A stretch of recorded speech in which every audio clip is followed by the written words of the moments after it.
성경에는 믿음에도 종류가 있다 그렇게 말씀합니다.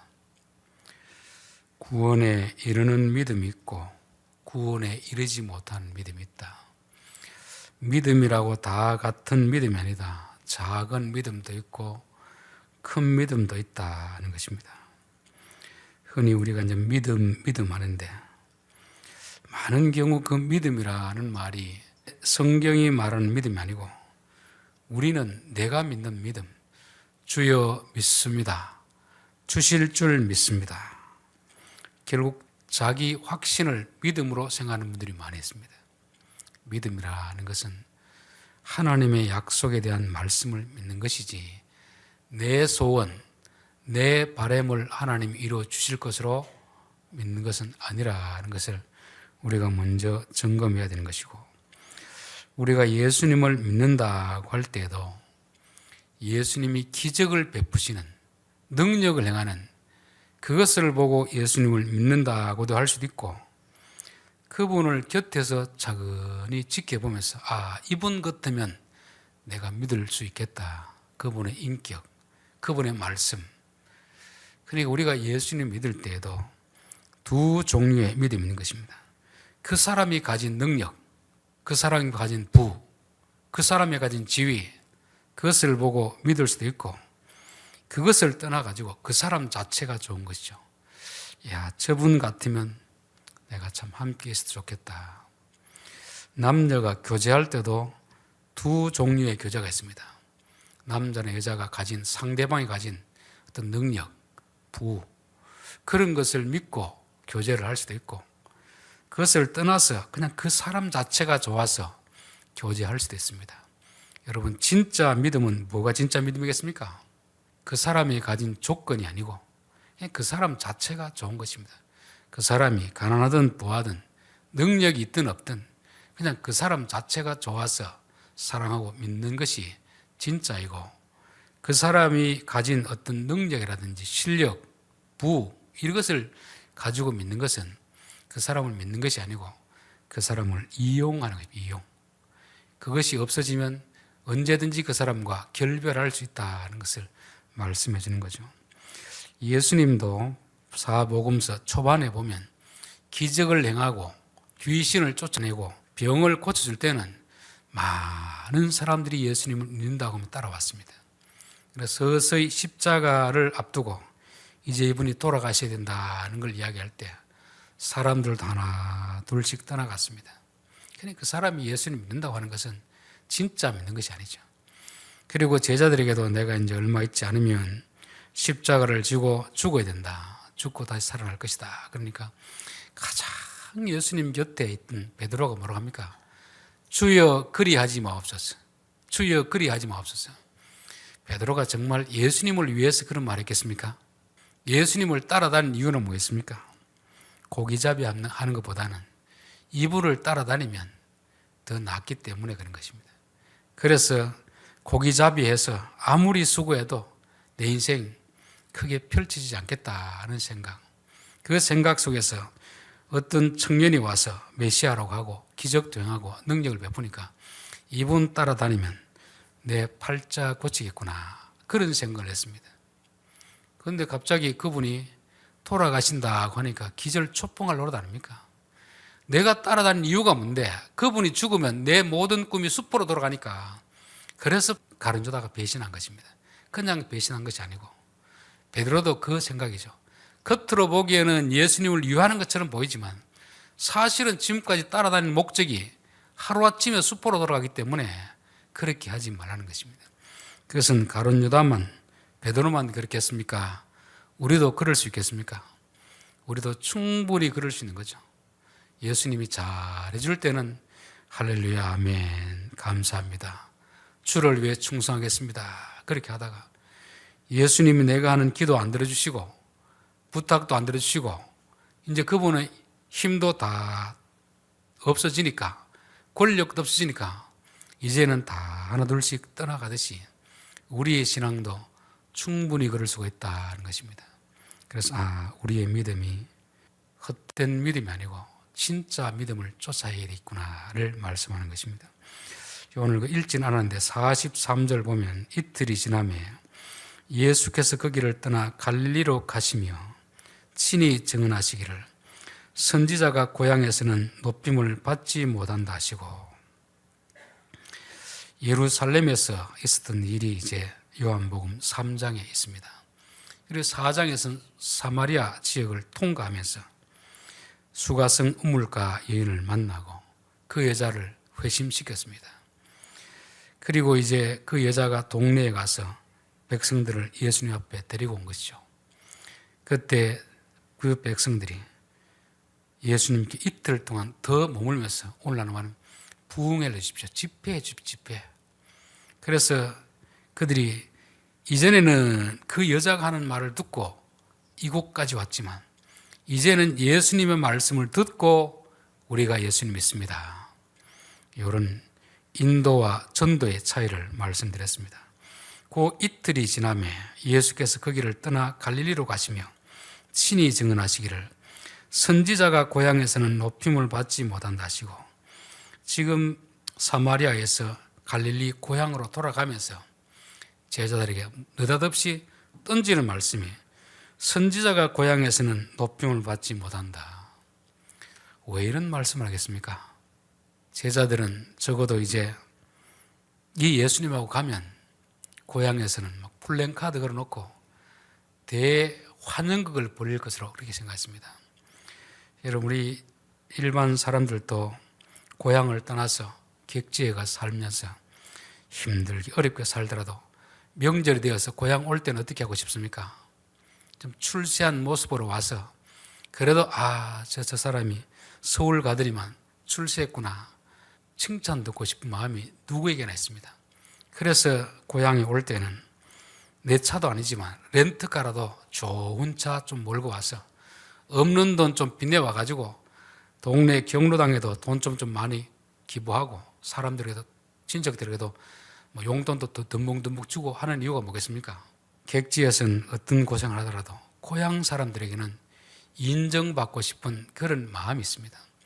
아마 제자들도 그런 마음으로 예수님을 따라갔을 것입니다. 그 안정된 직장이라고 해야 되나, 고기잡이를 하면서 그렇게 많이 벌진 못하지만 어느 순간 그 그물을 다 던져주고 갈 때 동네 사람들이 뭐라고 했겠습니까? 저 사람이 정신이 온전한 사람이 아닌가, 그렇게 아마 손가락질 했을 것입니다. 그렇지만 그래도 제자들은 내가 지금 하는 이 고기잡이보다는 예수님을 믿고 따라가는 것이 훨씬 더 나을 것이다. 너희들 나중에 고향 갈 때 우리의 모습이 어떻게 변화되었을 것인가 한번 기대해봐라. 이런 마음을 가지고 고향으로 가고 있을 때 예수님이 완전 초를 치는 거죠. 초. 선지자들은 고향에서 존경받는 사람이 없다. 그 말은 너희들 예수 믿고 내 때문에 성공하려는 그런 헛된 욕망을 좀 가지지 말아라. 주님을 따라가는 길은 부자 되는 것도 아니고 성공하는 것도 아니다. 하나님 맡기신 그 사명을 감당하는 것이다. 이런 것을 다시 한번 일깨워 주는 것입니다. 우리는 예수 믿으면서도 예수님을 잘 믿으면 내가 이렇게 될 것이다. 기대를 가지는 건 좋은데 기대가 너무 크면 실망도 큽니다. 잘못된 기대를 가지면 절망에 빠질 수 있습니다. 세례 요한이 예수님을 위해서 자기 청춘을 바쳐서 예수님의 길을 다 닦았습니다. 예수님이 공생의 시점이 되면 편히 일할 수 있도록 자기가 다 그렇게 했습니다. 그리고 이제 어느 시점이 되어서 세례 요한은 감옥에 갇혔습니다. 그러면 적어도 자기 생각에 예수님이 이제 곧 왕이 될 터인데 감옥에 면회를 직접 오든지 직접 오지 못하면 제자들을 보내서라도 세례 요한 6개월 형이니까 형이라든지 무슨 호칭을 내서 지금 힘들겠지만 조금만 참으면 내가 왕이 되면 사면 복권 시켜주겠다. 아마 그런 통보가 오기를 기다렸지 않겠습니까? 그래서 하도 기다려도 아무런 통보가 없으니까 자기 제자들이 감옥에 면회 왔을 때 그 사람에게 가서 좀 물어봐라. 내가 전한 메시아가 진짜 그 사람이 맞는가? 세례 요한이 이런 기대를 가지고 있었듯이 우리들도 잘못된 기대를 가지고 있으면 예수 믿고 열심히 충성하면 할수록 그에 반한 급부가 돌아오면 아무런 문제가 없는데 정말 믿음으로 살려고 몸부림을 쳤는데 사업에도 실패하고 병도 나고 또 여러 가지 어려움이 닥치면 세상 사람들이 또 이런저런 말하는 그런 평가, 그게 참 귀에 거슬리기도 하고 그렇게 말하는 사람도 참 서운하지만 하나님이 더 서운한 것입니다. 내가 주를 위하여서 얼마나 충성을 했는데 젊은 시절부터 지금까지 믿음으로 살고 충성한다고 했는데 내 모양이 어떻게 이 모양인가 그렇게 실망할 수 있기 때문에 예수님은 애당초 그런 헛된 꿈을 가지지 못하도록 선지자가 고향에서는 높임을 받지 못한다. 그런 기대는 하지 말아라 하는 것을 말씀하고 있습니다. 흔히 이제 정치인들이 여론조사에 아주 민감합니다. 몇 프로 백성들이 찬성한다, 반대한다. 저는 물론 백성들의 여론도 의식해야 되지만 너무 거기에 얽매이면 진짜 아무것도 못합니다. 여러분, 정치인들이 정치를 잘하면 좋아하는 사람도 있고 싫어하는 사람이 있습니다. 바로 하면 억울한 사람, 가난한 사람은 좋아하지만 기존에 기득권을 누리던 사람들은 싫어하게 되어 있습니다. 그러니까 90%, 100% 이것은 공산주의에서 가능한 것이지 민주주의에서는 그런 나올 수가 없습니다. 정책을 결정할 때 하나를 결정하면 누구에게는 유리하고 누구에게는 불리한데 어떻게 그 많은 사람이 다 찬성할 수가 있겠습니까? 그래서 선지자는 마을 사람이 좋아하든 안 하든 그게 중요하지 않습니다. 하나님이 좋아하시면 백성들이 아무리 안 좋아해도 인정해 주지 않더라도 그 길을 꿋꿋이 가는 것이고 아무리 마을 사람들이 야, 너 참 출세했구나, 성공했다 그렇게 해도 하나님이 너 아니다 하면 그만인 것입니다. 그래서 일반 백성들과 정치인들이 그런 기대와 믿음의 사람들이 걸어가는 길은 다르다는 것을 말씀해 주고 있습니다. 마가복음 6장에 보면 안식일이 되어 회당에서 가르치시니 많은 사람이 듣고 놀라 이르되 이 사람이 어디서 이런 것을 얻었느냐? 이 사람이 받은 지혜와 그 손으로 이루어지는 이런 권능이 어찌 됨이냐? 이 사람이 마리의 아들 목수가 아니냐? 야고보와 요셉과 유다와 시몬의 형제가 아니냐? 그 누이들이 우리와 함께 여기 있지 아니하고 아냐? 하고 예수를 배척한지라. 저는 고향이라는 것은 한편으로는 참 편하고 좋은 것이고 한편으로는 또 안 좋은 것이기도 한 것입니다. 예수님이 아무래도 자기 고향에서 좀 애착이 있을 거 아닙니까? 그래서 예수님이 공생을 할 때 북쪽에는 갈릴리 지역 자기 고향을 위주로 하고 남쪽에서는 예루살렘 위주로 했습니다. 그런데 어디서 많이 사역을 했냐면 갈릴리 지역에서 했습니다. 아무래도 자기 고향이니까 또 갈릴리 지역이 가난한 사람이 많으니까 불쌍한 사람이 많으니까 그곳에 했습니다. 특별히 고향에 많은 애착을 가지고 있었죠. 근데 고향에 가서 뭘 하면 가르치는 데 보면 사람들이 이야, 저 사람이 어떻게 저렇게 똑똑한가? 바리새인 서기관들의 설교하고는 질적으로 다르구나. 그러면서 한편으로는 뭐라고 합니까? 이 사람이 마리아의 아들 목수가 아니냐. 이 한마디가 무슨 말인지 압니까? 원래는 뭐라고 해야 됩니까? 요셉의 아들 목수가 아니냐 해야 되겠죠. 그런데 요셉이라 하지 않고 뭐라고 합니까? 마리아의 아들이 아니냐, 마리아의 아들. 여러분, 이 속에는 무슨 의미가 있는 거죠? 정상적인 결혼 관계에서 태어난 자식이 아니고 마리아가 정혼했는데 두 사람이 잠자리도 안 했는데 누군가 잠자리를 해서 애를 배워온 그 자식입니다. 성경은 성령으로 잉태했다고 하지만 그 당시 사람들이 그런 말을 하면 믿겠습니까? 안 믿겠습니까? 그러니까 동네 사람들은 예수를 볼 때 요셉의 아들이 아니고 마리아의 아들이라는 말이야. 마리아에게서 났는데 아버지는 누군지 모르는 것입니다. 그러니까 존중하겠습니까? 누구와 바람을 피워서 난 자식인지 모르는, 애비를 모르는, 마리아만 아는, 남편도 모르고 동네 사람도 모르고 그런 자식 아니냐. 그리고 그 누이들 우리와 함께 있지 않느냐. 그러니까 어려서부터 예수님을 다 보았거든요. 출생의 비밀까지 알고 있는 이런 동네 사람입니다. 그런데 어느 날 와서 설교하고 능력하는 데 보니까 이야 대단하거든요. 그런데 막상 과거를 다 알고 있기 때문에 배척하는 것, 배척, 존중하지 못하는 것입니다. 여러분 우리가 다 안다는 것이 한편으로는 참 장점이 될 수 있고 한편으로는 그것이 걸림돌이 될 수가 있는 것입니다. 흔히 한 교회에서 이렇게 주일학교부터 자라서 전도사가 되고 목사가 되어서 그 교회 담임 목회하는 경우가 거의 없습니다. 이게 왜 어렵겠습니까? 그 교회 출신이 담임 목사한다는 것이 왜 어렵겠습니까?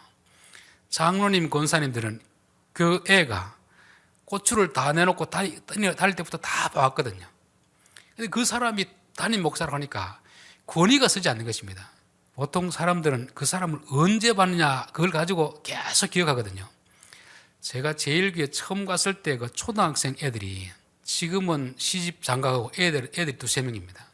근데 저는 걔들을 보면 아직도 그때 기억이 납니다.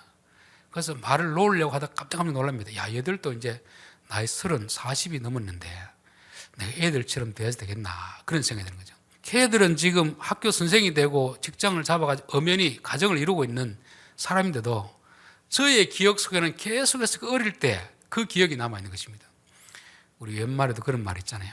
아버지가 70이 된 아들에게 늘 길 조심해라, 차 조심해라 하는 말이 왜 그렇게 하겠습니까? 90이 된 아버지의 눈에는 70이 된 아들도 여전히 어린아이입니다. 그래서 마을 사람들, 동네에 가서 뭘 한다는 것이 이게 걸림돌이 될 수 있다는 것입니다. 마음은 편한데, 다 하니까 마음이 편한데 가서 선지자 노릇하기는 참 어렵다는 것을 말씀하고 있습니다. 또한 선지자라는 직업 자체가 어떤 직업이냐 하면은 그렇게 세상 사람들이 썩 좋은 직업은 아닙니다. 이스라엘 나라에는 왕이 있고 제사장이 있고 선지자가 있습니다. 일반적으로는 왕이 하나님의 대리자로서 다스립니다. 행정적인 면을 다스린다고 하면 제사장은 가르치는 사역, 재판하는 사역을 담당합니다. 정상적일 때는 선지자가 필요 없습니다. 그런데 왕도 제사장도 서로 결탁해 가지고 불의를 행하면 그때 누가 등장하느냐 하면 선지자가 등장하는 것입니다. 특별한 시대에 선지자를 파송하는 거죠. 그럼 선지자는 가서 뭐라고 하겠습니까? 백성들에게, 왕에게, 제사장에게 하나님의 뜻을 선포하거든요. 당신들 이거 잘못하고 있으니까 제대로 하라고. 여러분 이런 말 하면 좋겠습니까? 안 좋겠습니까? 솔직히 우리의 이웃 사람들이, 옆에 있는 동네 사람들이 어느 날 갑자기 경찰서장이 되고 검찰총장이 되어가지고 이 마을에 문제가 있어가지고 와가지고 잘못한 사람을 다 나오시오. 자기보다 큰 형님 되는 뻘, 아버지 되는 뻘 사람들 다 놓고 취조하듯이 그렇게 하면 좋아할 사람 누가 있겠습니까?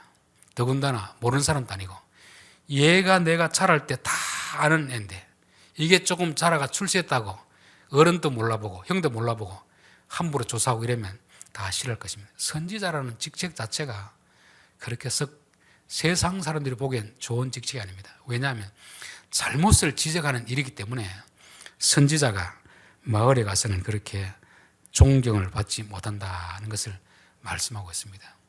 여러분, 목회자가 선지자 역할을 감당하면 교인들에게 별로 사랑받지 못합니다. 축복해주고 복을 빌어주고 이렇게 하면 좋아하지만 그러나 잘못할 때는 용감하게 순수로 해야 되거든요.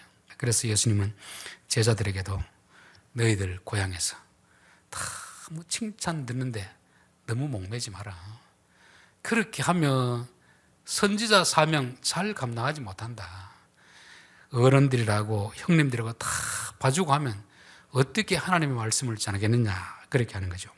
자, 오늘 46절 예수께서 다시 갈릴리 가나에 이르시니 전에 물로 포도주를 만드신 곳이라.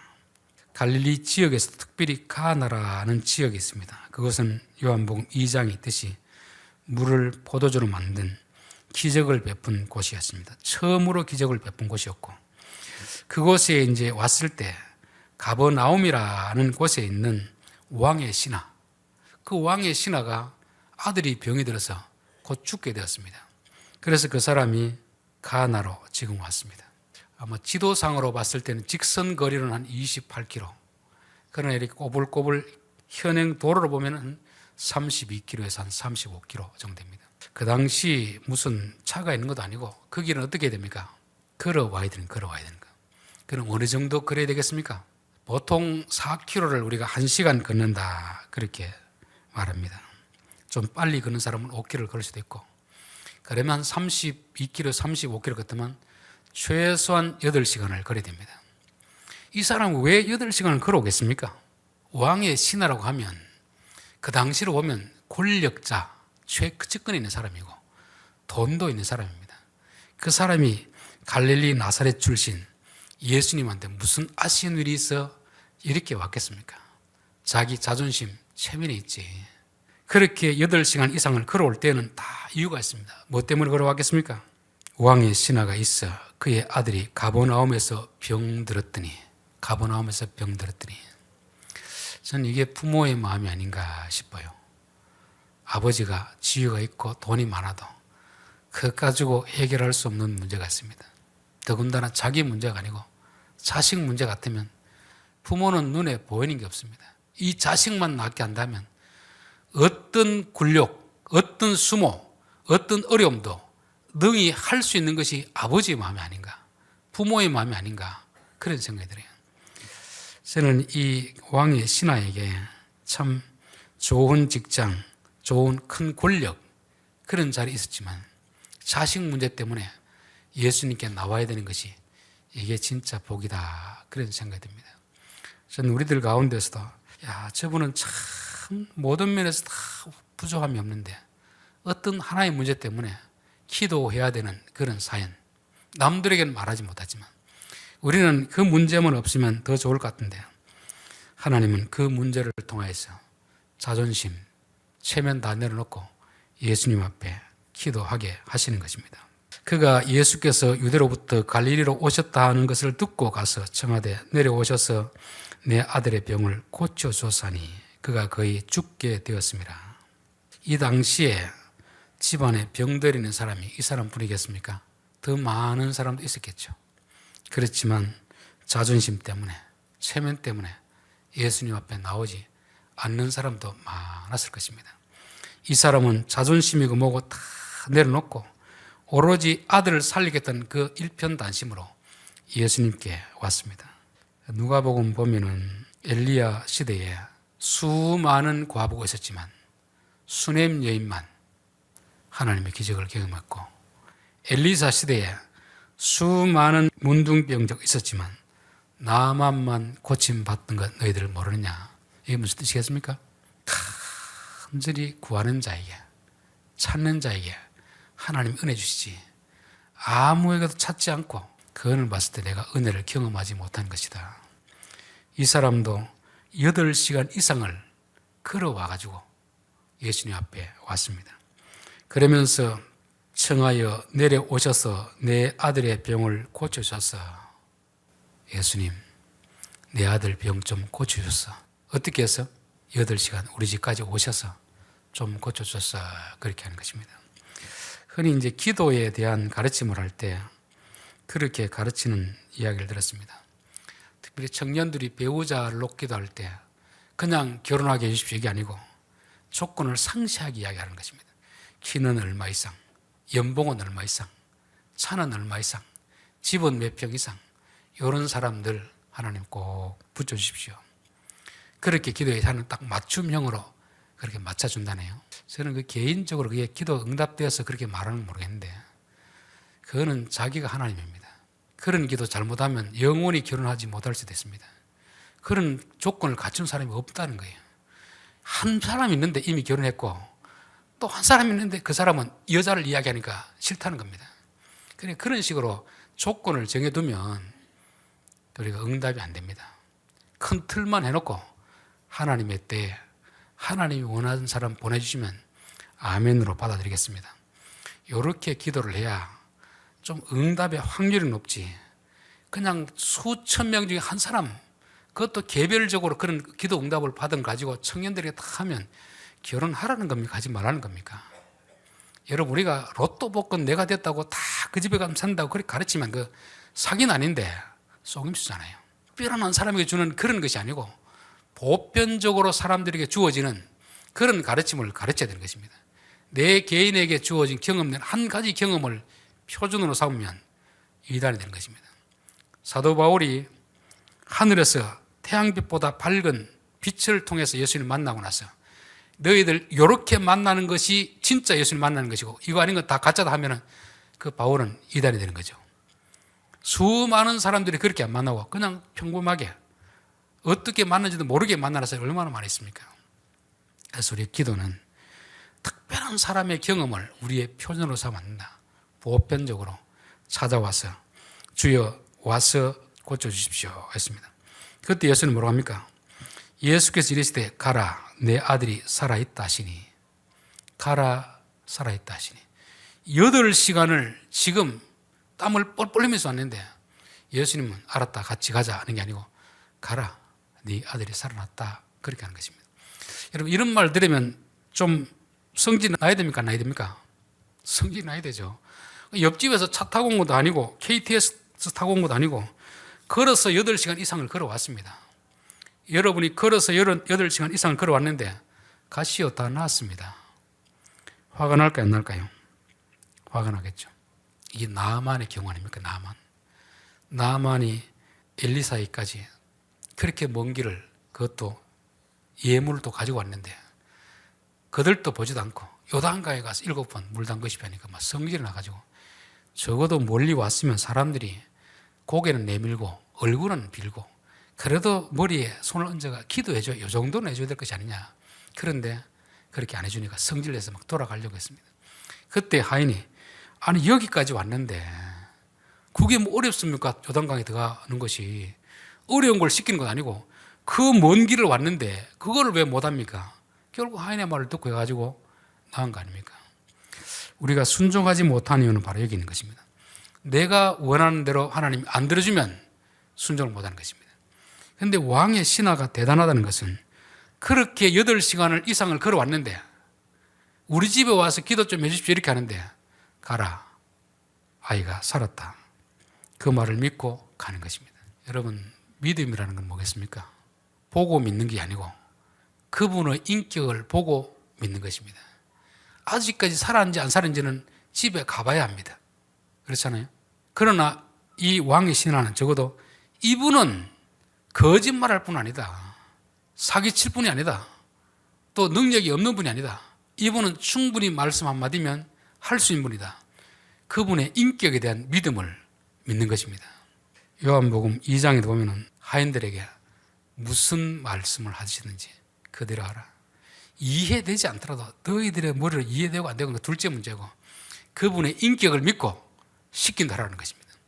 여러분 순종은 우리가 이해되면 하고 안 하면 안 믿고 안 하고 이게 아닙니다. 하나님을 믿는다고 하면 그분의 인격을 믿고 그분의 능력을 믿는 것입니다. 그래서 믿고 내려가다 보니까 여기서 집에서 온 시간이 지금 8시간 걸렸죠. 이제 그 말을 믿고 가다 보니까 또 그 자기 집에서 하인이 또 오고 있습니다. 왜 오고 있습니까? 아이가 나왔거든요. 그러니까 올라오다가 어떻게 됐냐니까 나왔습니다. 언제 나니까 예수님 하던 그 시간. 그러니까 아마 지금 시점부터 한 4시간 잡으면 되겠죠. 이 왕의 신하는 예수님 말씀 믿고 가는 것이고 거긴 아이가 나와가지고 다시금 왕의 신하에게 전화를 온 것이고 4시간 걸음걸이가 똑같다 보면 서로 4시간 지점에서 딱 맞추셔가지고 나왔다고 하니까 언제 나왔냐니까 그때 나왔습니다. 가만 생각해 보니까 예수님 말씀하신 그 순간에 나온 것입니다. 여러분 우리가 기적을 경험하기 위해서는 예수님의 인격을 믿어야 됩니다. 예수님 말씀을 믿어야 됩니다. 그럴 때 우리는 하나님의 기적을 경험한다는 것입니다. 이쪽 갈릴리 사람들은 예수님 믿긴 믿는데 표적신앙, 표적을 보면 믿고 안 보면 못 믿고 있는 것입니다. 그러나 이 이방 왕의 신하는 이분의 표적을 보고 믿는 게 아니고 그분의 인격을 믿는 것입니다. 그분의 말씀을 믿는 거죠. 우리의 믿음도 기적을 보고 믿는 신앙이 아니고 말씀을 듣고 그 말씀을 믿는 이 믿음을 가질 때 진짜 믿음이 된다는 것입니다. 기도하겠습니다.